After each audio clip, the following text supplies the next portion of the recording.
पोल निर्माण करुवा कंपानीर मनमुखी कार्य जगू जड़े वृद्धा महिला जीवन चली जाइछि। मिलिथिबा सूचना अनुसार बारिपदा अस्तिया स्थित बुढ़ाबलंग नदीर पुलर कार्य ठिका कंपानी एवं ठिकादार सरकारक गेल्हापुओ साजी मनमुखी कार्य करुछंती, जहाँकि 6 वर्ष धरी मन इच्छा काम करुवा बेले पुलर कार्य सरिबार ना धरु नाही। तेबे मंथर गतिर पुल काम जगू रास्ता अणौसरिया होइथिबारु प्रत्येक दिन छोटमोट दुर्घटना घटुछि।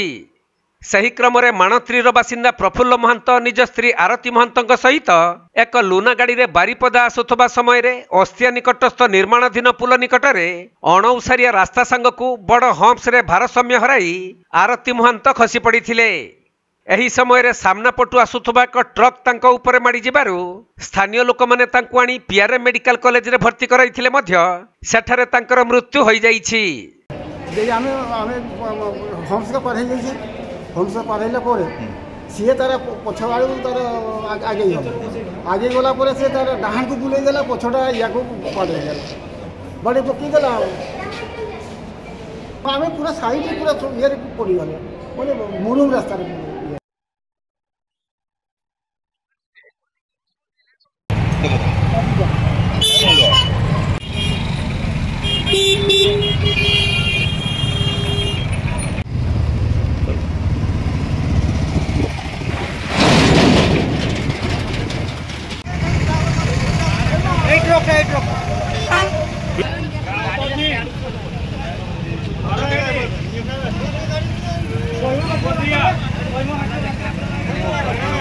मयूरभंज जिला बारिपदारू दीपक पाणिग्राही रिपोर्ट कोणार्क लाइव।